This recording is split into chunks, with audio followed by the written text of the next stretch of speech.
Saya Angel Chandrawati Haryanjan dengan NIM 0122111011 dari A22A1 akan menjelaskan perbandingan perlindungan data pribadi di Indonesia dengan General Data Protection Regulation atau kerap disebut GDPR Uni Eropa. Yang pertama, perbandingannya latar belakang. Dengan data dan analistik dianggap sebagai the new oil di era transformasi digital ini, The Economist 2017, perlindungan data dan privasi menjadi hal yang penting untuk kepentingan masyarakat luas. Oleh karena itu, kepentingan bagi negara-negara untuk memiliki payung UU PDP di level nasional Bansar 2019. Peraturan perlindungan data tersebut harus mampu menyeimbangkan antara kepentingan untuk mendukung inovasi dan pembangunan ekonomi, juga sekaligus melindungi hak privasi dalam pengumpulan dan penggunaan data pribadi. Lanjutannya, Menteri Komunikasi, Informasi dan Teknologi Menkominfo Johnny G. Plat menyatakan bahwa pemerintah optimis bahwa undang-undang ini akan diberlakukan pada akhir 2020. Terdapat kebutuhan mendesak untuk kebijakan PDP yang komprehensif di Indonesia sebagai negara dengan pertumbuhan ekonomi internet terbesar di Asia Tenggara. Kedua, metode menurut Greenleaf 2014, suatu negara dianggap memiliki kebijakan PDP hanya jika negara tersebut memiliki undang-undang yang komprehensif yang mengatur tentang 1. Seperangkat prinsip PDP yang sejalan dengan standar internasional yang relevan. 2. Metode penegakan prinsip-prinsip tersebut. Berdasarkan sudut pandang ini, penelitian ini membandingkan pengaturan dan mekanisme penyelenggara kebijakan PDP privasi dalam Konvensi 108+ dan GDPR dengan RUU PDP di Indonesia dengan cara sebagai berikut. 1.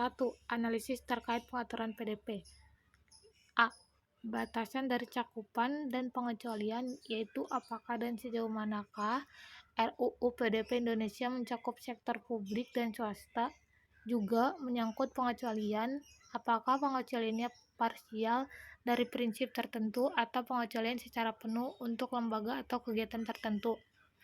Prinsip perlindungan data, yaitu prinsip yang mendasari pemrosesan data pribadi serta landasan hukum dan mekanisme untuk melakukan pemrosesan data pribadi.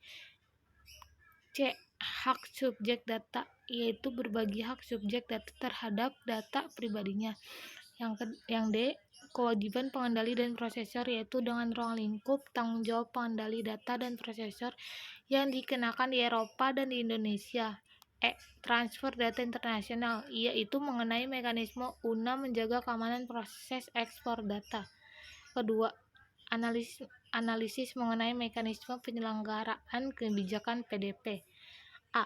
Jenis lembaga penegakan hukum dalam Konvensi 108+ dan GDPR dibandingkan dengan RUU PDP Indonesia. B. Berbagai mekanisme penegakan hukum dalam menyelesaikan kebijakan PDP.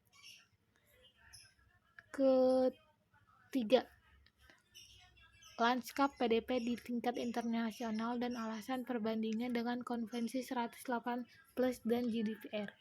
Bagian ini menjelaskan mengenai pertama, perkembangan dan instrumen utama PDP di tingkat internasional yang relevan dengan Indonesia.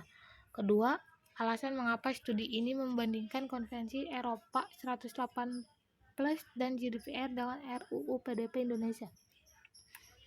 Selanjutnya, hak atas privasi tertuang dalam Perjanjian Hak Asasi Manusia HAM internasional, yaitu dalam pasal 12 Deklarasi Universal Hak Asasi Manusia UDHR dan pasal 17 Konvenan Internasional tentang Hak Sipil dan Politik ICCPR yang masing-masing menyatakan bahwa tidak seorang pun boleh mengalami gangguan yang sewenang-wenang terhadap privasinya, keluarga, rumah atau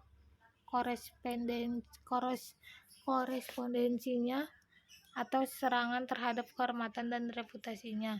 Setiap orang berhak atas perlindungan hukum dari gangguan atau serangan semacam itu.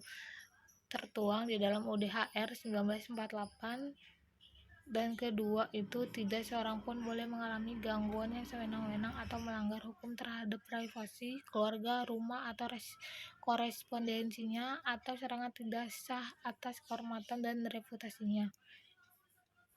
Setiap orang berhak atas perlindungan hukum dari gangguan atau serangan semacam itu, terdapat pada OHCHR 1976. Dan keempat, analisis pengaturan perlindungan data pribadi. Cakupan dan pengecualian dalam penelitian ini mencakup beberapa indikator, yaitu 1. Ruang lingkup kebijakan perlindungan data, 2. Lingkup pengecualian, 3. Bentuk dan cakupan data pribadi, 4. Pengecualian informasi publik, 5. Pengecualian untuk urusan pribadi dan aktivitas non-komersial, 6. Pengecualian bisnis skala kecil, 7. Pengecualian untuk media berita dan kebebasan berbicara, 8. Pengecualian standar untuk kepentingan nasional.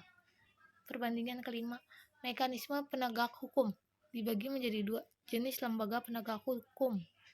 Pasal 15 Konvensi 118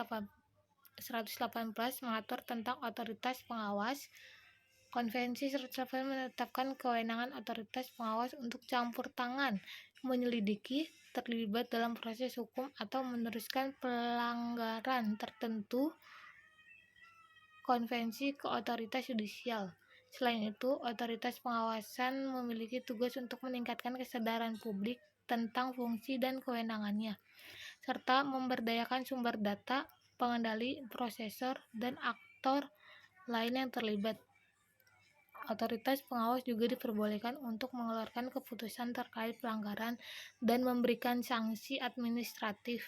Pasal tersebut lebih lanjut menyoroti bahwa otoritas pengawas harus independen dan tidak memihak dalam menjalankan tugas dan menjalankan kekuasaan mereka. Kedua itu mekanisme penegakan. RUU PDP Indonesia mengatur beragam cara penegakan hukum dalam pasal 50 sanksi administratif, pasal 56 menyelesaikan sengketa, dan pasal 61 sampai 69 ketentuan pidana, tetapi dengan lebih menegakkan pada peran pengadilan dan proses atau keputusan pengadilan dalam menegakkan RUU tersebut ketika diberlakukan. Sekian dari saya, terima kasih.